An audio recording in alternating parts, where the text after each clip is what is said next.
Recording is on. ¿Lo ven? Sí, doctor, sí se ve. Ahí nos habíamos quedado, ¿no?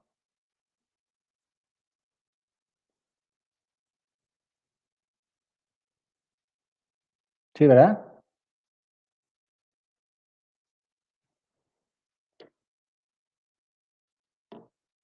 Sí, doctor. Ok.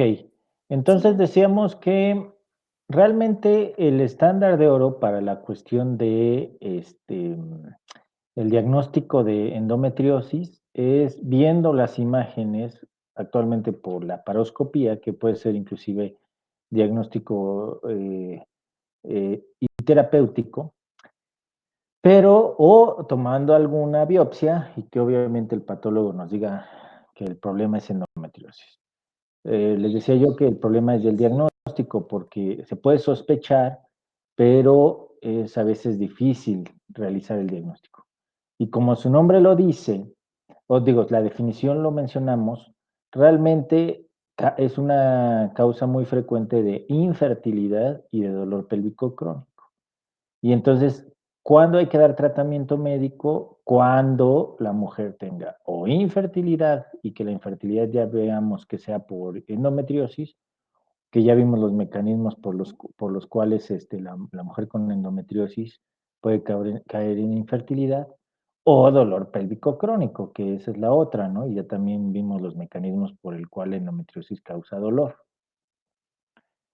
Entonces, miren, hay muchos tratamientos médicos para esta enfermedad. Primero, vamos a hablar del danazol. El danazol es un medicamento que se ha utilizado a través de los años, desde de los más antiguos que se ha utilizado para esta enfermedad. Actualmente se utilizan más otras cosas que por los efectos secundarios que presenta. ¿Qué es el danazol? Es un derivado directamente de la testosterona, ¿eh? Y vean la dosis que se utiliza como tratamiento para la endometriosis, son de 600 a 800 miligramos al día. Entonces, por eso es que tienen un fuerte efecto androgénico y anabólico. O sea, las lipoproteínas de baja densidad se elevan y las lipoproteínas de alta densidad bajan. Entonces, la mujer, pues obviamente tiene más riesgo de problemas cardiovasculares. Pero pues el efecto androgénico es lo más importante. O sea, las mujeres pueden tener o acné o hirsutismo o colección de grasa a nivel central, en tórax, abdomen. O sea, es complicado. Este medicamento, el problema son los efectos secundarios que tiene. Entonces, por eso actualmente, a pesar de no ser o relativamente más barato que otros, pues obviamente los efectos secundarios es lo que molesta a las mujeres. De lo más que se utiliza es progestágenos. Entonces, por lógica, ¿no? ¿Qué prolifera el endometrio? Pues los estrógenos.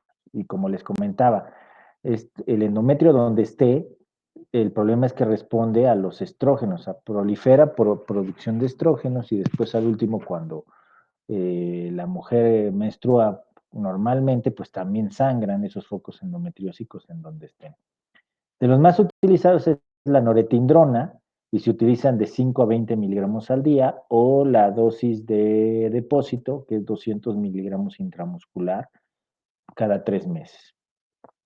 El muy utilizado también es el acetato de medroxiprogesterona, que ya lo vimos inclusive cuando vimos prueba de supresión con progesterona o progestágeno de segunda fase, etcétera. Pero miren la dosis que se utiliza de este acetato de medroxiprogesterona, son 20 a 100 miligramos al día. O el de depósito es una ámpula intramuscular 150 miligramos cada 3 meses. El megestrol son 40 miligramos al día. Y aquí puede estar indicado también el DIU de levonorgestrel o medicado, que es el Mirena. También se puede utilizar mucho porque la ventaja del Mirena es que pues la finalidad es que la mujer no menstrue, o sea, atrofia el endometrio y entonces la mujer no menstrua. Pero en realidad todos los tratamientos estos es la misma finalidad. El problema también son los efectos secundarios. O sea, inclusive hay algunas mujeres que nada más para hacer la prueba de supresión con progesterona les cuesta trabajo y ahí nada más son 10 miligramos al día por 5 días. Inclusive ahorita aquí pues son de 20 a 100 miligramos al día, o la inyectable 150 miligramos. Entonces sí puede haber efectos secundarios. Otra cosa que se utiliza mucho como tratamiento médico es lo que algunos autores llaman pseudoembarazo. O sea, utilizar anticonceptivos orales, pero continuos. O sea, aquí la finalidad es igual que no menstruen. Entonces, si es un anticonceptivo combinado que traiga estrógeno más progesterona, en lugar de utilizarlo 21/7, como habíamos dicho que iba, que se ponía, pues, o que se tomaba 21 días tomando, 7 descansando, 21 días tomando, 7 descansando. Aquí no se descansan los 7 días, o sea, se toman 3 o 4 cajitas continuas y nada más descansando 7 días, y entonces logramos lo mismo, amenorrea, desidualización del endometrio y apoptosis del mismo. Entonces, lo que algunos autores llaman pseudoembarazo. Puede ser otra opción y los efectos secundarios generalmente disminuyen. El otro, que es muy caro, ese es el problema, que también es una buena opción, son los agonistas de GnRH. O sea, bloquear desde arriba el sistema nervioso central la producción de GnRH con agonistas y es lo que algunos llaman pseudomenopausia. Pero aquí la metemos a las mujeres a hipogonadismo hipogonadotrópico. O sea, bloqueamos desde arriba del sistema nervioso central. Hay muchos, por ejemplo, el acetato de leuprolide, que viene en ámpulas de 3.75 miligramos y se coloca uno cada mes intramuscular. Y el problema aquí es que hay un hipogonadismo y entonces hay hipoestrogenismo constante y entonces hay que tener cuidado con la densidad mineral ósea. Ya lo vamos a ver en menopausia, se empieza a perder hueso al bloquear desde arriba, desde el sistema nervioso central. Y los efectos secundarios como si fuera una menopáusica, o sea, empiezan con sofocos, bochornos, cambios de humor, irritabilidad, etcétera. Y lo que yo les decía desde la clase pasada, todos estos medicamentos o estos tratamientos, generalmente, sobre todo los análogos de GnRH o el utilizar el danazol, por ejemplo, no hay que utilizarlo por más de 6 meses. Entonces, el problema de esta enfermedad es que una vez que se termina el tratamiento, digamos, la cuestión de la enfermedad continúa. Entonces, ¿con qué finalidad damos estos tratamientos?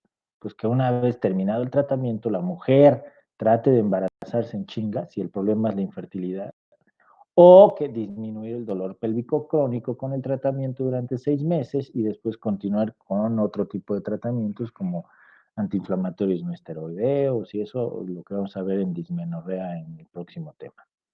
Entonces, y la otra es la gestrinona, que es derivado también de la testosterona, pero es derivada de 19-nor y se utiliza 2.5 miligramos 2 veces a la semana.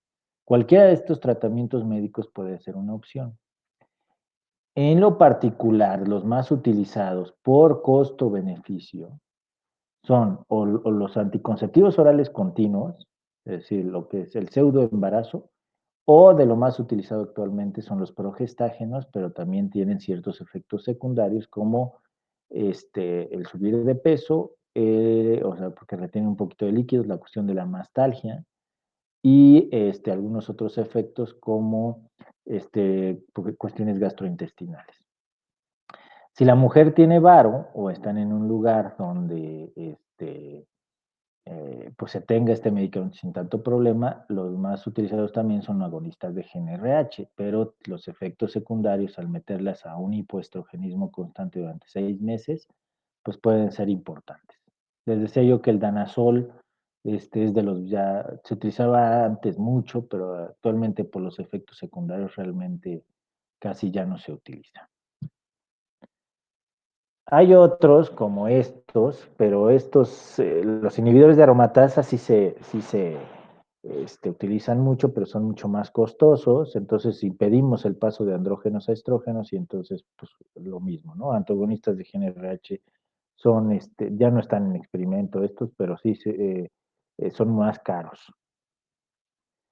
Y la cuestión de la endometrio, las cuestiones quirúrgicas. Ven a esta imagen que está en la pantalla, arriba en el centro, cómo se ve el útero, los ligamentos, las trompas, los ovarios, etcétera. Se ve muy bien, se ve muy bonito, a diferencia de la otra imagen, que se las voy a regresar, donde, miren, donde se pierde toda la anatomía secundaria de la endometriosis. En cambio, este piso pélvico, pues miren, es una chulada, ¿no? Se ve muy bien, sin problemas de endometriosis. Hablando de cuestiones quirúrgicas, pues obviamente hablamos de ablación o extirpación de, si es que es un endometrioma, quistectomías, la mujer que ya tiene fertilidad satisfecha y que a lo mejor ya está en etapa menopáusica o que está perimenopáusica pero muy ya cercana a la menopausia, pues se puede optar por la histerectomía con salpingoforectomía bilateral. Y el tratamiento posmenopáusico en mujeres que tienen antecedentes de endometriosis, lo vamos a ver cuando veamos terapia hormonal sustitutiva. La primera regla de la terapia hormonal sustitutiva es, mujeres con útero, utilizar estrógeno más progestágeno. Mujeres sin útero, se puede utilizar puro estrógeno. Este es una de las enfermedades que se escapa a esa regla. Es decir, la mujer que tiene antecedente de endometriosis, aunque no tenga útero ya, si tiene antecedente de endometriosis, utilizamos terapia hormonal sustitutiva, hay que utilizar estrógeno más progestágeno, porque puede haber focos endometriósicos y si nada más le damos el puro estrógeno, obviamente va a empezar con molestias, sobre todo de dolor pélvico crónico. Entonces, es la única, el único, o de las únicas enfermedades que se escapa a esa primera regla de la terapia hormonal sustitutiva. A pesar de ya no tener útero, se utiliza combinado, estrógeno más progestágeno. ¿Alguna duda, mis doctores, de esto? De la endometriosis, del tratamiento médico, quirúrgico. Lo que quería ver con ustedes más es el tratamiento médico. ¿Duda? ¿Podría repetir la regla? Mujeres con útero, estrógeno y progestágeno. Mujeres con útero, estrógeno más progestágeno. Mujeres sin útero, puro estrógeno. Se utiliza en la terapia hormonal sustitutiva.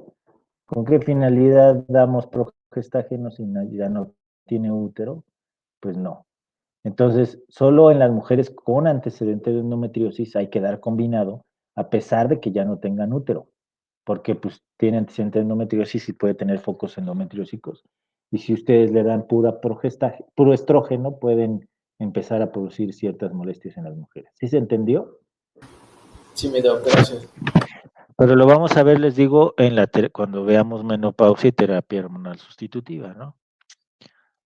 ¿Alguna otra duda, mis doctores?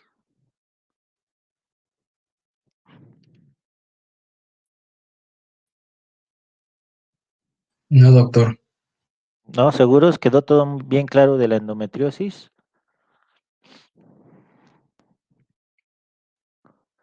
Bueno, les preguntaba la clase pasada si era válido en aquellas mujeres que no podemos hacer el diagnóstico real de endometriosis, pero que llegue con ustedes por dolor pélvico crónico o por infertilidad. Si sospechamos de endometriosis, ¿es válido dar tratamiento médico? ¿Sí, no o por qué? ¿Y por qué? ¿Ustedes qué piensan?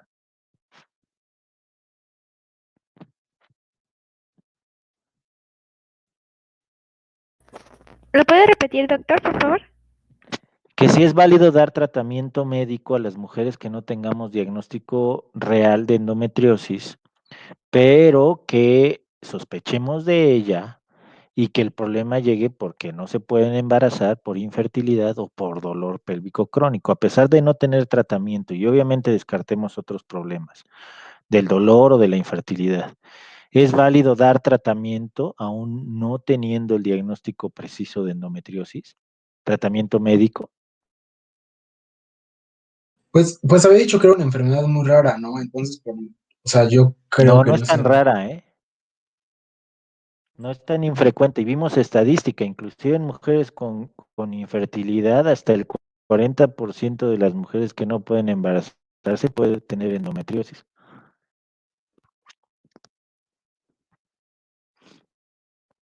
A veces no lo diagnosticamos, ese es el problema. Pero es válido dar tratamiento aún no teniendo el diagnóstico, usted, y si lo sospechamos, obviamente. ¿Ustedes qué piensan?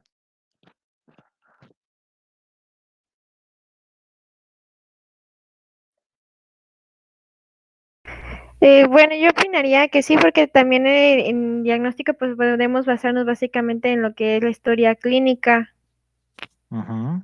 y en la exploración física para poder apoyarnos en su diagnóstico.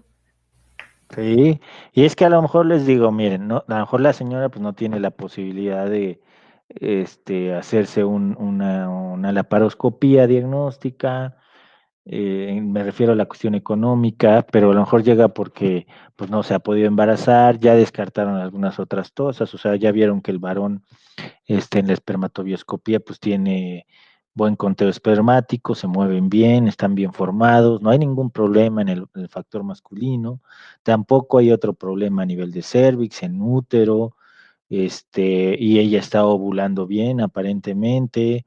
O sea, que ustedes piensen que el problema es la cuestión de algún problema de endometriosis y tiene datos clínicos de endometriosis y que por eso no se puede embarazar.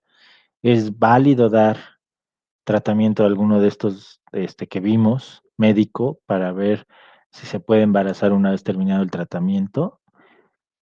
Todos opinan que sí, aunque no tengamos el diagnóstico bien.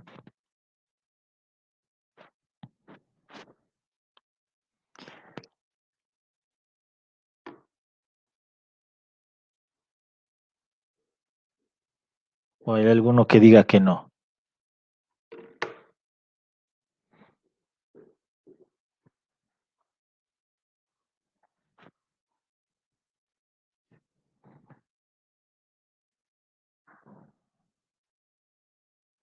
¿Nadie?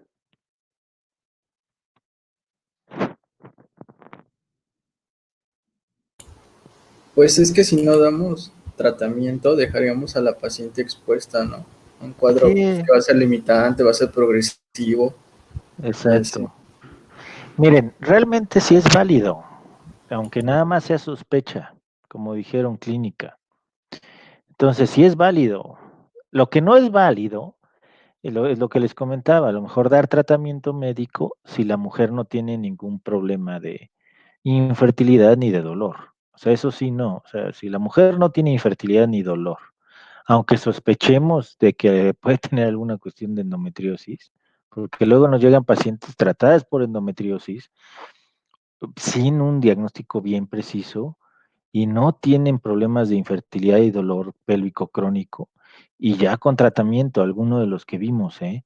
El problema, les digo, de cualquiera de esos tipos de tratamientos son, uno puede ser el costo y la otra es los efectos secundarios de esos medicamentos. Entonces, sí es válido dar cuando la mujer tiene infertilidad o dolor pélvico crónico y que sospechemos de endometriosis, sí. Lo que les digo no es válido es, si no tenemos un diagnóstico preciso, dar tratamiento si la mujer no tiene ni problemas de infertilidad ni de dolor. ¿Sale? Entonces, eso que quede bien claro. ¿De acuerdo?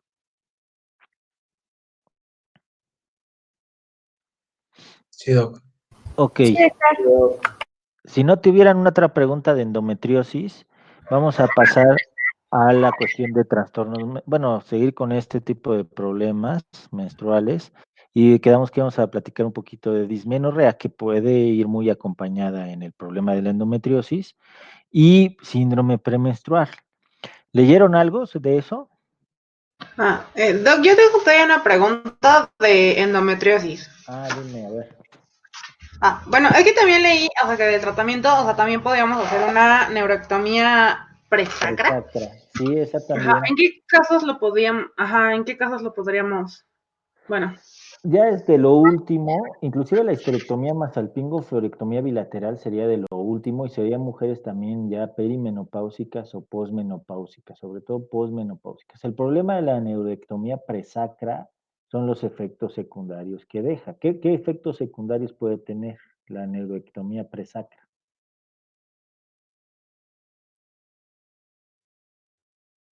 ¿Problemas con qué?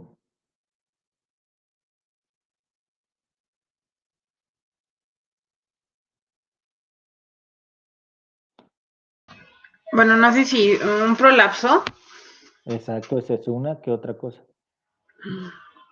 Ay, pues le sería lesión de los vasos como tal, ¿no?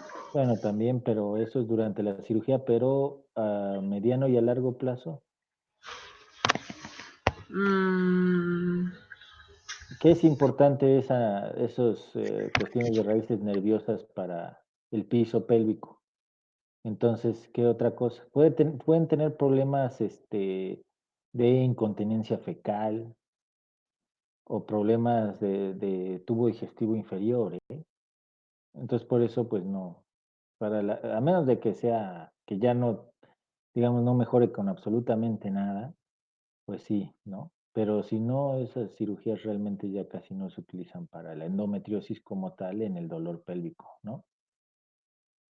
Sí, o sea, le quitas el dolor, pero al rato ya no aguanta, o sea, se anda calabaceando en todos lados, ¿no? Se tiene que andar con pañal, ok, doctor. ¿eh? Sí, gracias. ¿De qué? ¿Alguna otra duda? Entonces, ¿leyeron algo sobre dismenorrea y sobre síndrome premenstrual?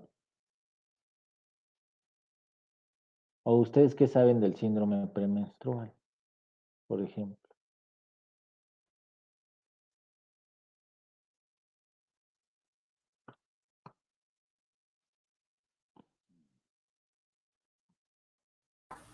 Ah, Bueno, como tal, ese es un conjunto de síntomas que pues Ujú. van a quejar a las mujeres en lo que va a ser su ciclo menstrual. Ajá. Y ¿De cuál pues, estás hablando? ¿De dismenorrea o de síndrome premenstrual? no, de síndrome premenstrual. Ajá, exacto. ¿Y el trastorno disfórico premenstrual? ¿Es lo Ay, mismo? Es igual que el síndrome premenstrual, bueno, pero los síntomas son como más intensos y hay como ansiedad y ese tipo de cosas. O sea, el síndrome premenstrual como dijeron, es un conjunto de signos y síntomas. O sea, cada paciente lo presenta, o lo puede presentar diferente, o tener diferentes síntomas y signos.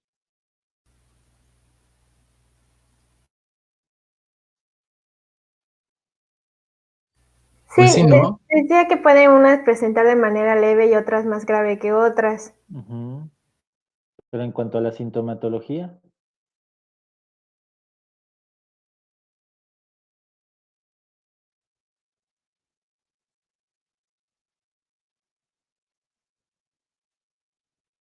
ahora, ¿cuál es la característica del síndrome premenstrual? Como su nombre lo dice. Presenta Aparece antes antes de de... la El menstruación. inicio de la menstruación. ¿En el inicio de la menstruación? No, antes. No, No, antes, No, más bien. empieza 2 semanas antes. antes del ciclo menstrual y termina, o sea, se presenta hasta 1 o 2 días después de que inicia. Puede Es presentarse eso. cíclico, ¿no? O se quita cuando llega, ¿no? Exactamente, es cíclico. Ahorita lo vamos a ver. Es cíclico y es previo a la menstruación. Y cuando la mujer menstrua, es como si se aliviara, pues, o sea, se le saliera el demonio, pues, ¿no? Se menstrua ya, o sea, ya empiezan a pasar los síntomas. Es previo. O sea, si todavía duran o son durante la menstruación, eso no es un síndrome premenstrual. ¿De acuerdo? Bueno, ahorita vamos a ver las características y vamos a hacer la diferencia bien entre lo que llaman síndrome premenstrual y lo que ahora llaman trastorno disfórico premenstrual, que son cosas que además de la intensidad se diagnostica diferente, precisamente por eso lo hicieron, ¿no? Entonces, bueno, y de dismenorrea, pues ahorita vamos a hablar también un poquito, inclusive el tratamiento de ellos. ¿De acuerdo? A ver, les voy a poner la presentación, me avisan si lo ven. ¿Lo ven? Ya. Ya.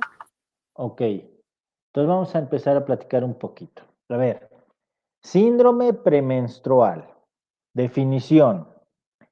Es la aparición cíclica, justo antes de la menstruación, de uno o varios síntomas de un amplio grupo, en un grado tal que afectan a los hábitos de vida o a la actividad laboral, tras lo cual hay un periodo sin ningún síntoma.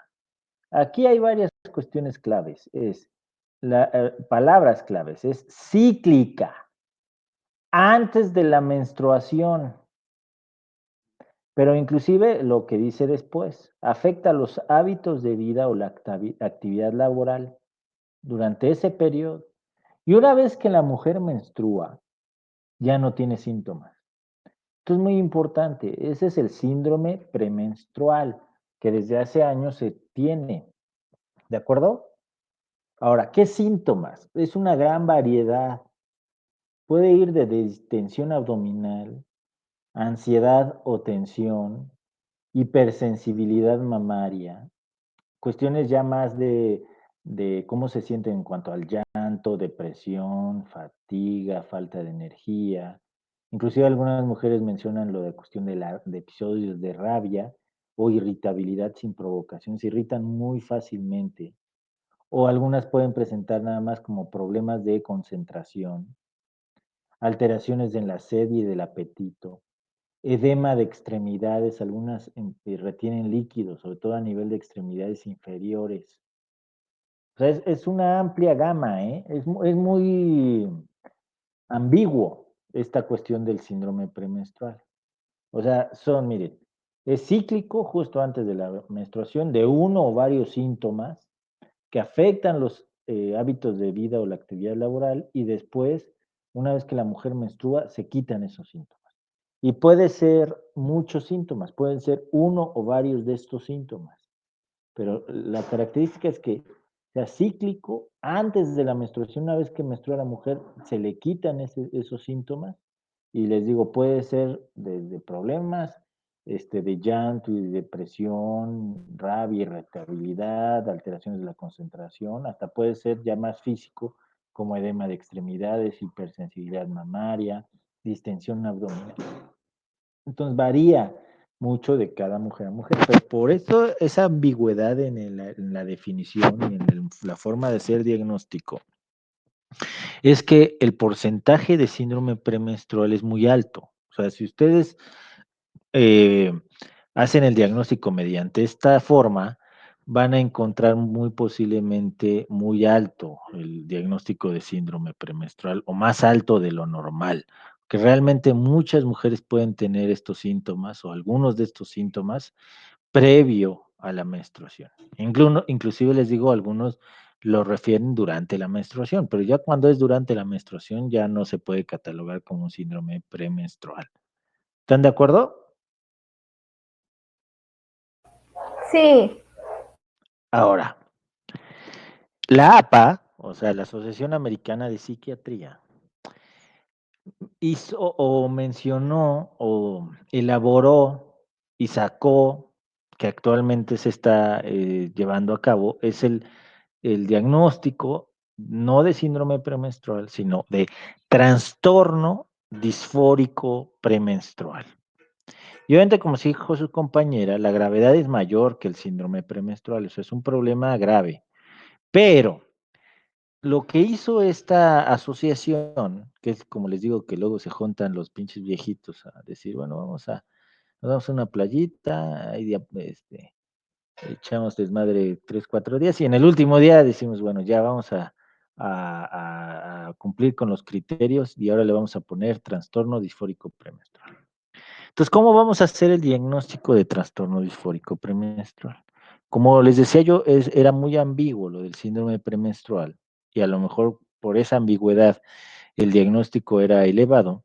Entonces dicen, para hacer diagnóstico de trastorno disfórico premenstrual, vamos a hacerlo así. Primero, A, síntomas relacionados en el tiempo con el ciclo menstrual que comienzan durante la última semana de la fase lútea, o sea, antes de menstruar, y remiten cuando aparece la menstruación. Tienen que tener primero esa característica. B, para establecer el diagnóstico, deben cumplirse al menos 5 de estos criterios, los que vamos a continuación a mencionar. Pero uno debe ser de los primeros 4, que muchos autores le llaman criterios mayores, y son estos 4. 1, estado de ánimo claramente deprimido, sentimientos de desesperación. 2, ansiedad o tensión acusadas. 3, inestabilidad afectiva notable. 4, rabia o irritabilidad persistentes y acusadas o aumento de conflictos con otras personas, léase esposo, novio, pareja o lo que sea. ¿De acuerdo? Entonces, uno de estos 4 debe estar dentro de esos 5 en total, ¿eh? O sea, uno de estos 4 por lo menos. Esos son los criterios mayores. Y los que algunos autores llaman criterios menores son los que le siguen. Y en total deben ser 5 que cumpla estos criterios. 5, pérdida del interés por las actividades habituales. 6, cansancio excesivo o falta clara de energía. 7, sensación subjetiva de dificultad para concentrarse. O sea, todos los criterios como residente de primer año. 8, cambios del apetito, comer demasiado o ansias de comer. 9, hipersomnio o insomnio. Cualquiera de las dos cosas, o que estén jeteando todo el tiempo o que no puedan dormir, ¿no? 10, sensación de estar abrumada y fuera de control. Y 11, síntomas físicos como hipersensibilidad mamaria, cefalea, edema, dolores musculares o articulares y aumento de peso. C. Entonces, de esos 11 criterios, contando los criterios mayores, estos 4, junto con los criterios menores, que eran del 5 al 11, deben cumplir 5. Pero uno de los 5, por lo menos, debe ser de estos primeros 4 para diagnosticar trastorno disfórico premenstrual. C. Los síntomas afectan las actividades laborales o habituales o a las relaciones con los demás. D. Los síntomas no son una exacerbación de otro trastorno psiquiátrico. Hay que excluir siempre algún otro problema psiquiátrico, obviamente, para hacer ya el diagnóstico de trastorno disfórico premenstrual. ¿Cómo ven este trastorno? Con respecto al síndrome premenstrual, obviamente. Es muy común. ¿Es muy común? Bueno, yo he visto que sí. Obviamente, Que se parecen mucho, pero Ajá. que el trastorno tiene como más relación con los síntomas de depresión. Ajá, exactamente, porque inclusive, pues, exactamente, totalmente Ujú. de acuerdo, y pues, ¿quién lo hizo? La APA, ¿no? Entonces, pues, ellos le metieron más en esa cuestión, ¿no? Sí. Exacto. ¿Qué otra cosa ven?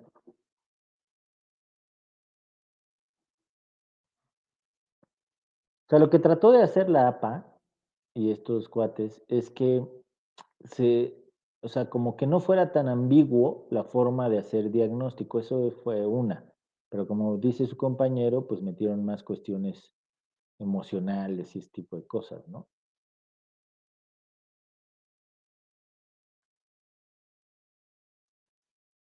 Y entonces al hacer, digamos que es mucho más fácil o más frecuente, si hablamos de frecuencia, encontrar o hacer diagnóstico de síndrome premenstrual que de trastorno disfórico premenstrual, ¿no? ¿Están de acuerdo o no?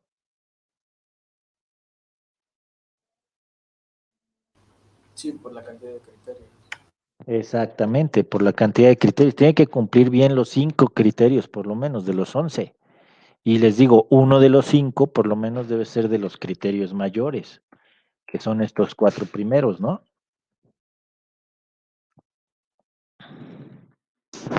Para hacer diagnóstico de trastorno disfórico premenstrual. Pero como bien dijeron ustedes, y aquí lo dice, es mucho más grave. Si ustedes hacen el diagnóstico de trastorno disfórico premenstrual, es más grave que lo que llamamos del síndrome premenstrual, ¿no? ¿De acuerdo? Sí. Ahora, miren, bueno, aquí hay un poquito de estadística, según el National Institute of Mental Health. El síndrome premenstrual se puede diagnosticar en un 30% de las mujeres, pero la APA dice que el trastorno disfórico premenstrual realmente es mucho menor, un 5% de las mujeres en edad fértil pueden tener este trastorno disfórico premenstrual. Miren, el 40% de las mujeres pueden tener problemas relacionados con su ciclo menstrual y de estas el 2 al 10% puede repercutir en su trabajo o en sus hábitos de vida. Ese es el grave problema, realmente que interfiera con su vida habitual, ya sea en el trabajo o sus relaciones interpersonales. Desde hace muchos años, miren, desde los 30 se habló de este síndrome premenstrual. Realmente fue en 1953 cuando así le pusieron estos dos autores, Dalton y Green, y en su artículo original mencionaban 84 casos. Pero desde los 30 en Nueva York, en el Hospital Monte Sinaí, se mencionaba este problema en las mujeres. Entonces, ¿por qué será debido? ¿Alguien leyó algo sobre cuál es la fisiopatología o por qué se da en ciertas mujeres y en la mayoría absolutamente, bueno, afortunadamente no? O sea, ¿por qué? ¿Qué es lo que está ocasionando el problema? ¿Alguien leyó algo sobre eso?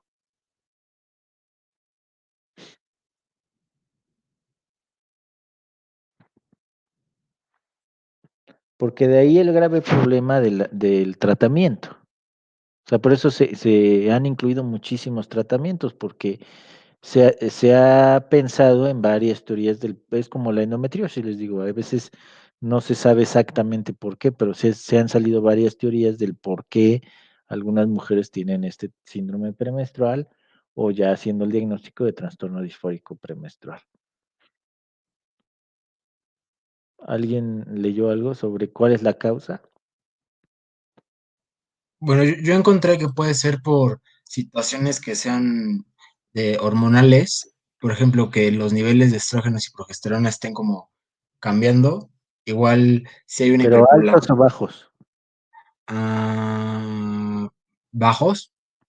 Pues sí, ¿no? Si es en la fase lútea tardía, o sea, en la última semana antes de que menstrue, pues por lógica puedes decir, no, pues es que a lo mejor es que ya están para abajo, ¿no? Los estrógenos y la progesterona. Pero ¿cuál será? ¿Serán los estrógenos? ¿Será la progesterona? O sea, han sido muchos, ¿no? Las teorías que pueden salir por esto. Si, por ejemplo, el principal síntoma es edema, ¿en qué pueden pensar? En el metabolismo del sodio. Ándale, por ejemplo, por ahí. ¿Tendrá que ver el aldosterona? También sí. Sí, ¿no? O sea, se han pensado en muchas teorías. Chorro, miren, que si son concentraciones bajas de progesterona, que si son concentraciones elevadas de estrógenos, si hay descensos de estrógenos, si hay variaciones en el cociente de estrógenos y progesterona, si hay aumento en la actividad de la aldosterona, si hay aumento en la actividad de renina-angiotensina, si hay incremento de la actividad suprarrenal, si es por privación de endorfinas exógenas, si el problema son cuestiones de hipoglucemia subclínica, si hay variaciones centrales en las catecolaminas, si hay respuesta a las prostaglandinas, porque también el dolor y la dismenorrea va muchas veces acompañado de esto. Si son carencias vitamínicas, se han hecho estudios, si es una secreción excesiva inclusive de prolactina durante este periodo. O sea, son muchos las teorías. Realmente no se sabe exactamente. ¿Por qué? Porque les comentábamos, el problema son las variaciones clínicas que tienen las mujeres, no todas las mujeres se comportan igual. O sea, les voy a platicar de una paciente que vimos en la consulta. Fíjense, tiene 32 años, con dos hijos, dos niñas.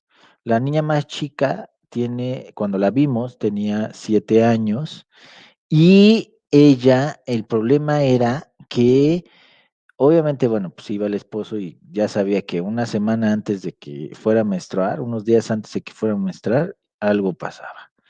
La mujer se ponía muy irritable. Cualquier cosa, puta, el esposo se le acercaba un poquito, chic, saques, hijo de la chinga, ni me veas, hijo de la chinga, ni me veas a tocar, cabrón. Pero además, lo que refería la paciente es que y no era desmayo, de repente se le iba el avión, o sea, no recordaba dónde había ido, con quién había estado, qué es lo que había hecho, y obviamente se dirigía en su coche a recoger a sus hijas, a llevarlas después de la escuela, a su casa a comer, no se acordaba qué había hecho en todo el día, y tenía problemas de relaciones interpersonales, o sea, repercutía con su pareja el problema, y pues en general con la familia, etcétera, etcétera. Y eso era además de que tenía mastalgia, tenía una hipersensibilidad mamaria, pero importante. Entonces, esta mujer que había que darle tratamiento, o sea, ella tenía problemas inclusive de episodios de rabia, irritabilidad, y era previo a la menstruación. Y una vez que menstruaba, les digo, es como si se le saliera el demonio. Ya podía regresar el esposo a su casa, o sea, ya las hijas ya también hasta sabían que puta, mi mamá se le va el avión unos días y de repente ya está otra vez bien, pero es un problema grave. Y afortunadamente les digo, a lo mejor no, digamos, entre comillas, tan frecuente, pero sí puede llegarnos así este tipo de pacientes a la consulta general o de ginecología. Entonces, no se sabe exactamente cuál es la fisiopatología real, pero hay varias teorías. El hecho es que sí hay que tratarla de diagnosticar porque luego puede poner en peligro la vida de ella, pero en este caso, por ejemplo, de sus hijas, no se acordaba que había, o sea, imagínate, va manejando y pues, de repente pues, sepa la chingada dónde anda, ¿no? Y va con las niñas chiquitas. O, pues obviamente le puede poner en su madre al esposo, ¿no? Pero hay mucho, o a quien esté por ahí. Ahora, en base a todo esto ha habido también varios tratamientos, pues también de acuerdo a la sintomatología, o sea, no es lo mismo una mujer que el problema principal sea la irritabilidad, a una mujer que el problema sea una distensión abdominal o un edema de extremidades inferiores, una hipersensibilidad mamaria, es diferente.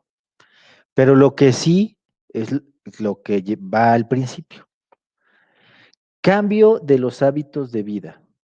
El cambiar o el alimentarse adecuadamente en cuanto a calidad de alimentos, el hacer ejercicio, el trabajar, o que en sus episodios de ocio que haga, digamos, alguna actividad física, que se ponga a leer, que se ponga, no sé, alguna cuestión adecuada o buena en ese aspecto. Esto es importante como tratamiento para tanto para el síndrome premenstrual como trastorno disfórico premenstrual. O sea, que no tengan malos pensamientos, así como ustedes comprenderán. ¿De acuerdo? Entonces, cambios en el estilo de vida, alimentación, ejercicio, el trabajo, como decía un maestro, solo el trabajo te salvará del vicio, ¿no? O en sus épocas de ocio, que no estén ahí como chingar al marido, sino que se ponga a leer, que se ponga a hacer alguna actividad física, no sé, alguna cuestión así que a ellas les guste, no sé, las que hacen coser y ese tipo de cosas, ¿no?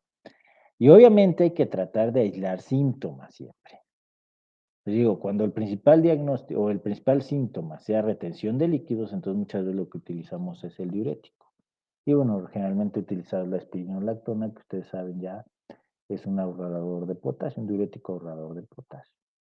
Si el principal problema es la dismenorrea, es decir, el dolor en las menstruaciones, pues muchas veces lo que utilizamos son los inhibidores de la prostaglandina sintetasa, o, ya lo vimos, anticonceptivos orales combinados. Y eso, pues obviamente, les va a quitar el dolor en la menstruación. Cualquiera de las dos situaciones. Los suplementos de calcio se utilizan mucho, se utilizan más o menos de 1200 miligramos al día, o eso es lo ideal. Y esto puede reducir los síntomas, inclusive la adecuada alimentación, el ejercicio, etcétera, lo que comentábamos. En casi la mitad de las pacientes, solo esto puede reducirlo. Inclusive, miren, y es lo que menciona la APA, por eso esa cuestión de emocional, pues. Inclusive se ha visto que en estas mujeres con síndrome premenstrual, o inclusive en el trastorno disfórico premenstrual, con solo darles placebo, el 30% de las mujeres puede mejorar. O sea, sí tiene cierta carga emocional, ¿eh? Tampoco es de decir, porque luego llegan algunas mujeres, no, doctor, pues ya me dijeron que estoy loca, ya me mandaron al psiquiatra, porque, pues, no, sí hay que creerle, ¿no? O sea, o piensan que no, pues ya me dijeron que no me creen, ¿no? ¿Cómo me sienten? No, sí hay que creerle, ¿sí? Lo que pasa es que sí, este trastorno o este síndrome puede tener mucha carga emocional. Y lo han visto con los estudios. O sea, les digo, en un 30% con placebo, nada más con mandarles algún pinche chochito que no traiga ni madre, mejora. Y lo vamos a ver también en la terapia hormonal sustitutiva cuando utilizamos los famosos fitoestrógenos que no tienen mejoría realmente en todos los estudios con respecto al placebo, pero la mujer es un hecho que mejora. Y bueno, otro tipo de tratamientos como se han utilizado como el acetato de medroxiprogesterona de 10 a 30 nanogramos por día, o el que vimos de liberación prolongada, 150 miligramos cada 3 meses intramuscular. Ya vimos también la drospirenona cuando vimos anticonceptivos orales combinados, que es un progestágeno que es derivado de la espironolactona, del diurético. Entonces, pues obviamente al ser derivado de este tiene acción antiandrogénica y antimineralcorticoide. Aquí también se utilizan mucho los agonistas de GnRH, sobre todo si son síntomas físicos y conductuales. Pero de lo más utilizado y que les va bien sin tantos efectos secundarios, y si por ejemplo es así, que no sea un síntoma nada más, sino sea una colección de varios, se utilizan mucho los inhibidores selectivos de la recaptura de serotonina. Léase, o el que más se utiliza es la fluoxetina, de 20 a 60 miligramos al día. El problema de este es el efecto secundario ese que está ahí, que es la reducción de la libido. Y entonces, pues sí, ahí el esposo, pues, entonces sí empieza a ser feo, porque luego llega con el espermatocrito alto, o sea, está nervioso, está temblando el cabrón, y llega, ¿no? De que pues la señora pues ya no quiere nanáis, ¿no? Entonces, pero bueno, esta puede ser un tratamiento que se utiliza mucho, sobre todo la fluoxetina, de 20 a 60 miligramos al día. Por ejemplo, esa mujer que les comento, se utilizó este medicamento y le fue muy bien. Otro que se utiliza mucho es una benzodiazepina de acción corta, ansiolítico, antidepresivo y relajante del músculo liso, el alprazolam, 0.25 miligramos dos o tres veces al día. El problema es la cuestión del que después ya no quieren dejarlo, ¿no? O sea, ya que es complicado porque, bueno, se adaptan también a este tipo de medicamentos que después ya lo quieren dejar y como que ya no pueden, ¿no? Pero bueno, son tipos de tratamientos para este problema. ¿Alguna duda de esto? Sí, yo, doctor. A ver. ¿El tratamiento solo se da durante el síndrome premenstrual o se tiene que dar durante cierto tiempo? No, todo el tiempo. Ah, ok. Sí. No, porque el chiste es darlo igual unos meses, o un año, 2 años, etcétera, pero es todo el tiempo, dependiendo de la sintomatología de cada mujer. Es todo el tiempo. No es nada más cuando ya va a menstruar, pues. Ah, ok, gracias. Unos meses, continuo. ¿Sí? En caso de mastalgia intensa, ¿con esto tiene que remitir o podemos darnos un AINE o algo así? Sí, se puede dar un desinflamatorio acompañado de alguno de estos. Sobre todo en esos casos se puede utilizar la drospirenona, pero les digo, en caso de que nada más sea la hipersensibilidad mamaria, sí pueden agregar un antiinflamatorio no esteroideo, ¿eh? Va, que va, gracias. Y ese sí se puede dar nada más una semana o semana y media antes de que empiece a menstruar, ¿no? O sea, cíclico.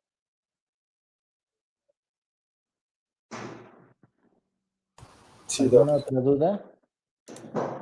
Sí, Doc, ¿qué es lo que nos había dicho, perdón, que era para la dismenorrea? ¿Qué le damos para la dismenorrea? Bueno, la dismenorrea vamos a ver, es lo que les digo, o anticonceptivos orales combinados, cíclicos, o los antiinflamatorios no esteroideos, los inhibidores de prostaglandinas. Pero vamos, el siguiente tema, que lo vamos a ver mañana, es dismenorrea. Entonces ahí nos vamos a meter ya para más tratamiento. Ok, Doc, gracias. Sí. ¿Alguna otra duda?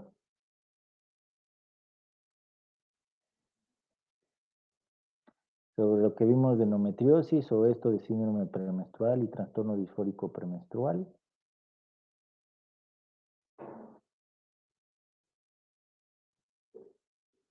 Doctor, ¿es lo que antes se conocía como histeria? ¿O ¿Cómo qué? ¿Histeria? como histeria? No, ese yo lo conocí como un disco de Def Leppard. No, ese no. Pues sí, algunos le pusieron ese término, pero realmente o es síndrome premenstrual o es trastorno disfórico premenstrual. Ok. Pero realmente el que hacemos más el diagnóstico es el síndrome premenstrual. Pero lo que quiero que se les quede bien claro es que, les digo, es que sea cíclico el problema, que de acuerdo al síntoma es el tratamiento o los síntomas, pues, y que una vez que la mujer menstrua se les quita el problema. O sea, si no, no es síndrome premenstrual o trastorno disfórico premenstrual. Si todavía continúa durante toda la menstruación o que se ve a mitad del ciclo, eso no es síndrome premenstrual, ¿no? Eso es que pues, quiere chingarse al marido, ¿no? ¿Sale? ¿Y cuántos ciclos tiene que estar presente para que ya podamos diagnosticarlo? Realmente no se dice cuántos ciclos, pero generalmente son mujeres que desde el principio tienen problemas, desde que empezaron a menstruar. Ah, ok, desde niñas. Sí, desde su primera menarca. Y son de las, miren, para que vean también la carga emocional que tiene, son mujeres que inclusive también luego tienen a sus hijos y presentan ¿cómo se llama? Depresión postparto, ¿no? Y luego llegan a la menopausia y puta, les va de la rechingada porque son de las que peor se sienten, ¿no? Porque pues ven la menopausia así como algo pues que ya malo, pues, ¿no? Y realmente son etapas de la mujer, ¿no? Entonces, pero son de las que, hay algunas que, puta, les va de la rechinga, tienen un síndrome premenstrual en cada menstruación. Luego se embarazan y, puta, tienen sus depresiones postparto, pero cabroncísimas. Y luego llegan a la menopausia y les va de la rechinga en cuanto a la sintomatología en la menopausia, ¿eh? Ya lo vamos a ver después. Pero sí tienen mucha carga emocional, ¿eh? Eso es real. Pero les digo, tampoco hay que no creerles, ¿no? Oiga, doctor, yo me siento mal. O sea, ay, señora, está loca, ¿no? Ya váyase con el psiquiatra, ¿no? Y luego puede ser una opción el tratamiento con el psiquiatra, porque les digo, a veces utilizamos ciertas cuestiones como la fluoxetina o el alprazolam, pero el hecho también de decirles, oiga, necesita ser vista por un psiquiatra, también ellas lo toman como, a veces algunas mujeres lo toman como, ah, ya me está diciendo loca, ¿no? Porque además así dicen en las telenovelas, ¿no? Ah, no, ya el psiquiatra es porque estoy loca. Entonces, pues ya me está mandando al psiquiatra porque ya dice mi doctor que estoy loca. No, no hay que explicarle bien, hay que creerle. Pero ya vieron varias opciones de tratamiento. De lo más utilizado, les digo, son los inhibidores de recaptura de serotonina. Y generalmente les va bien. El problema sí es la reducción de la libido, ¿eh? Y entonces ahí es donde el esposo pues ya hace feo, ¿no? ¿Alguna otra cosa? Doc, ¿y el uso de fitoterapia sí sirve? Sí, puede servir, puede servir. Les digo que los cambios en el estilo de vida, el ponerlas a hacer ejercicio, ese tipo de terapia, la alimentación adecuada, el que se ponga, no sé si le gusta leer y ese tipo de cosas que se ponga a leer, o sea, no sé. Digo, hay mujeres que, por ejemplo, que se distraigan, pues, ¿no? Sí les ayuda mucho, ¿eh? Les ayuda mucho. Hay que tratar de también influir en eso, ¿eh? Aparte del tratamiento médico que nosotros podamos dar, ¿no?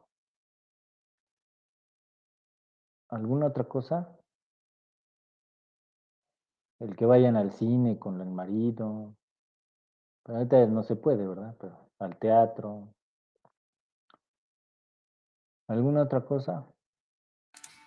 Doc, ¿y qué pasó con el esposo de esa paciente a la que le dieron No, ya, puta, luego llegó con mire, me regalaron como 3 pomos, el cabrón.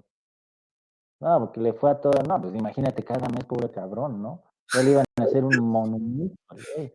El anestesiólogo, fíjate, el anestesiólogo que nos ayuda en las cirugías, en las cesáreas, bueno, también en la histerectomía y todo eso, pero en las cesáreas, cuando se encuentra una mujer que es así medio especialita, porque pues generalmente a todos salimos y muchas felicidades, ¿no?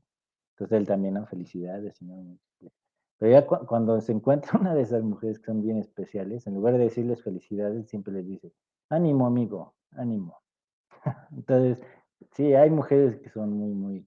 Pero imagínate, sí llegó, pues obviamente muy angustiado el cabrón, porque pues, o sea, la mujer no sabía en dónde había estado. Las niñas tenían que decirle, oiga, señor, pues digo, mamá, pues nos fuiste por nosotros a la escuela, nos dejaste. Imagínense, se le va tal el avión que, pues, quién sabe dónde amanezca un día, ¿no? Pero además, obviamente, la irritabilidad, la rabia, o sea, sí llegó con problemas de pareja graves. Le aguantó el cabrón y con el tratamiento, pues mejoró bastante, ¿eh? Y pues van bien, pero pues sí es complicado este trastorno, ¿eh? Sobrevivió el esposo, pues.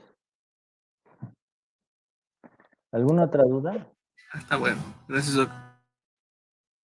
Sí, hay que preocuparse por los esposos, que luego, híjole, pobres cabrones. A ver, ¿ninguna otra duda? Mis doctores, doctoras. Entonces, si no hay ninguna duda, mañana seguimos con dismenorrea, ¿no? Sí, doctor. Sí, doctor. Y Sí, doctor. ya póngase a estudiar lo de, vamos a ver antes de meternos a menopausia, que ese sí es muy amplio, muchas cosas, vamos a ver menopausia, osteoporosis, todo eso, y terapia hormonal sustitutiva. Vamos a hablar un poquito de miomatosis uterina, ¿no? De leiomiomatosis. Entonces pónganse a leer sobre miomas. Sí, ¿De doctor. acuerdo? Sí, gracias. Sale, maestro, nos conectamos mañana a la 1:00. Gracias, Doc. Nos vemos.